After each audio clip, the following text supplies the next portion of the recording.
Bien, amigos televidentes, vamos a ver la segunda parte de nuestro reportaje Católicos y Protestantes. Vamos de inmediato con Giovanni Castillo.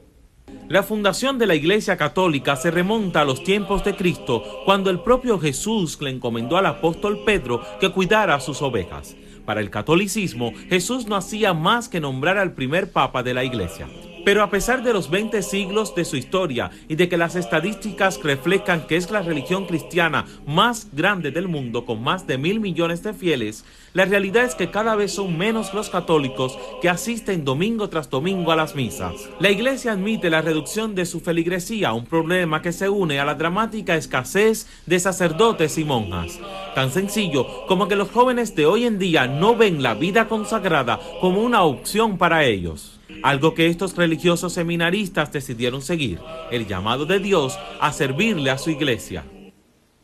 Entonces entra el conflicto contra el Señor, tú me estás llamando para esto. La cuestión fue que tuve una batalla bien grande interna, por decir así, porque no es algo que tú, como a veces lo pintan lamentablemente algunas personas, como si fuéramos San Pablo, vamos en nuestro caballo y nos da la presencia de Jesús. No, es algo que te van haciendo y te va cuestionando. Alguna de esas, pues de esos temores, ¿no? Pues renunciar a familia, ¿no? Uno siempre le inculcan desde pequeño, pues que uno pues hace una familia, es lo normal, pues eso, un poco ese temor, también el qué dirán de la gente, de la sociedad señala y pues nos juzgan a todos por iguales, pues. Que una mujer sea sacerdotisa o sacerdote, que buscaran personas casadas. ¿Por qué? Por el esquema que está hecho en la iglesia, ¿no? Y yo mismo digo, mira, las mujeres demuestran más fidelidad que el mismo hombre, ¿sabes? No es por el ser, vamos a decir, estadísticamente tú notas que la mayoría de los casos, en el mismo matrimonio, el hombre casi siempre es el infiel. En cuestiones de la iglesia tú notas que las vocaciones de mujeres perseveran más que las masculinas.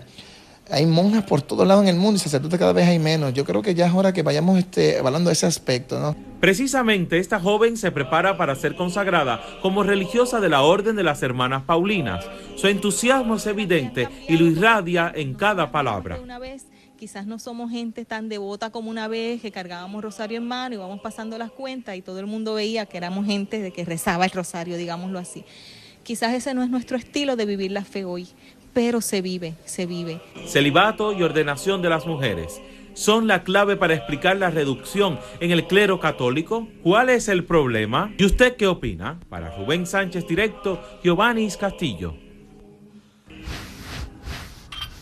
Muchas gracias, Giovanni, por el reportaje. Bien, amigos televidentes, aquí está con nosotros la pastora de la iglesia El Caballero de la Cruz de Bayamón, Irisnanet Torres. Muy buenas noches y bienvenida. Buenas noches, Rubén Sánchez. Bueno, antes de ir con usted, la pastora de hecho apareció en el primer reportaje que trabajó para nosotros en el día de ayer, Giovanni Castillo, y que comentaron aquí dos miembros de la iglesia católica, un pastor, o más bien un sacerdote y un ex pastor evangélico, ahora al regreso en la iglesia católica. Vamos a ver algunas de las expresiones de ellos vertidas aquí anoche. Creo en un Dios de misericordia y creo que hay mucha más gente en el cielo que en el infierno. Nosotros no podemos cambiar el culto que hemos seguido practicando los pasados 2000 años. Duele mucho que una persona que dice hablar en nombre de Dios y pastorear una comunidad esté juzgando cuando eso se reserva solamente a Dios. Por eso es que nosotros no podemos no podemos echar a votación cómo es que la gente se siente con esta doctrina, con esta práctica, con esta costumbre, y a partir del sentir popular cambiar las cosas. Estamos muy conscientes de todo lo que nos une, más de lo que nos separa. No podemos negar el hecho de que se está anunciando la muerte y la decadencia de la Iglesia Católica hace 2000 años. Cuando una persona viene a mi iglesia y es del mundo protestante, yo no estoy vociferando esto ni haciéndole una entrevista. Mira, vino para acá, encontró la plenitud de la verdad, pues bendito sea Dios. Yo tengo mi pertenencia, tengo mi iglesia, no tengo opción, la establecida por Cristo y esa es la que sí.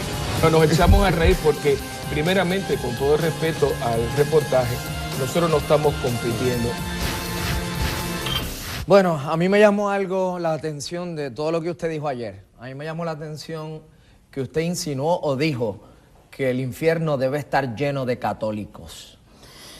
Mire, Rubén, el infierno no fue hecho para el ser humano. Pastora, ¿usted dijo eso o yo escuché o vi mal? Aparentemente sí lo dije. El infierno... Lo dijo. O sea, el infierno debe estar lleno de católicos y de protestantes y de ateos y de rusos y de atorrantes y de alcohólicos y de borrachones y de rameras. Si hay infierno, ¿hay infierno? El infierno está hecho para... El infierno no fue hecho para el hombre, fue hecho para Satanás. Lo que pasa es que el ser humano insiste en meterse en un lugar que no fue diseñado para él. Yo no estoy aquí para condenar a nadie. O sea, yo quiero que los amigos que nos están sintonizando entiendan que la responsabilidad de la iglesia es ganar almas y salvar almas para el reino de Dios. Yo personalmente creo que al final de toda la historia Jehová ganará la batalla. Pero no podemos negar una verdad que está en la Biblia. La Biblia es nuestro manual de instrucciones. Y el que quiera llegar al cielo sabe cuál es la forma y manera de llegar a Dios, que es Jesucristo.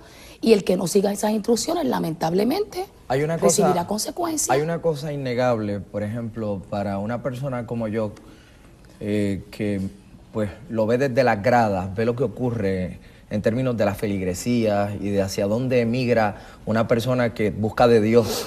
Es innegable que la Iglesia Católica, a través de los últimos 30 años, quizás ha perdido mucha feligresía que ha alimentado lo que es hoy la fuerza de la iglesia protestante en Puerto Rico. ¿Por qué?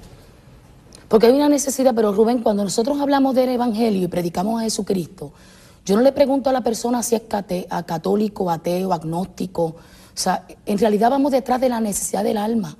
Puerto Rico está pasando por una crisis profunda y no solamente una crisis económica, hay una crisis espiritual. Y yo creo que la iglesia tiene una labor social a la que se debe dirigir. Nuestro propósito es que el ser humano, sobre todo el que habita en esta tierra, tenga estabilidad emocional. ¿De qué le vale tener todos los tesoros de la tierra si su alma se pierde? El ser humano es alma, cuerpo y espíritu. No podemos dar solamente al ser humano pan y comida, casa y techo, cuando hay una necesidad intrínseca en el alma que no es satisfecha. O sea, nuestra intención es que el que no conoce a Dios le conozca, independientemente a qué religión pertenezca. La religión es hueca y vacía. O sea que si van a la iglesia católica, con usted no hay problema. Bueno, esa es decisión de cada cual. ¿Y usted cree que es correcto asistir a la iglesia católica? Yo lo que creo es que la iglesia católica ha cometido unos errores. Si mi manual de instrucción es la Biblia, y la Biblia dice que ¿No el es único la misma camino... Biblia que usan los católicos? Correcto, 66 libros. Si la Biblia a mí me dice, la misma Biblia que ellos utilizan, que el único camino para llegar al cielo es Jesucristo, pues no podemos buscar otra tangente. No es María, ni son los santos, es a través de Cristo. Y yo creo que esa verdad el pueblo merece saberla. Y yo instruyo a aquellos que nos sintonizan hoy a que lean la Biblia. Mi papá fue monaguillo, señor Rubén Sánchez, mi mamá fue hija de María, católico practicante. Para los católicos ayer fue el inicio de la Cuaresma y miércoles de ceniza. ¿Los evangélicos o protestantes celebran eso? No lo celebramos. ¿Por qué? Porque entendemos que la muerte en la cruz del Calvario fue una muerte que abrió paso a que el hombre tenga redención por la muerte de Cristo, pero el Cristo murió una sola vez y para siempre, y al tercer día resucitó. Yo quiero que usted me explique algo de lo que yo pude observar ayer en el inicio del reportaje que preparamos en este programa, y es que varias de las personas entrevistadas en su iglesia dijeron que el contraste entre asistir a la iglesia católica y a la suya es una cosa que definieron como avivamiento. ¿Qué es eso? Emoción. Pero no podemos descartar la emoción también. La iglesia nació el día de Pentecostés, capítulo 2 del libro de los Hechos. Ahí nació la iglesia, con el bautismo del Espíritu Santo. No hay dos Espíritus Santos, solo hay uno. Si yo le pongo algo caliente a usted en la planta del pie, ¿cuál va a ser su reacción? Cuando yo experimento una visitación del Espíritu Santo, hay quien brinca, hay quien llora, hay quien canta, hay quien danza. Es una experiencia muy personal, porque Dios es un Dios personal. Hay quien brinca. Claro. Sí. Hay quien brinca. Claro, hay quien danza, porque hay quien brinca. Y habla en otras lenguas, porque ese fue el comienzo de la iglesia. Pues explíqueme por qué eso no pasa en la iglesia católica. Pues eso es algo que debe preguntarle a la iglesia católica, porque es la misma Biblia que utilizo yo. Pero una pregunta. Cuando alguien tiene o proyecta algún tipo de sensación, algún tipo de emotividad después que usted le toca con algo caliente la planta del pie, ¿va a reaccionar? ¿eso no es el Espíritu Santo? Pero es que el Espíritu Santo, además de brincar, conlleva Porque otra... el Espíritu Santo no está en la Iglesia Católica, porque eso no pasa en la Iglesia Católica. Todo el mundo se sienta en los bancos o se para según le diga el cura y se acabó el evento. Las misas de la Iglesia Católica por muchos años fueron en latín y aquí hablamos español.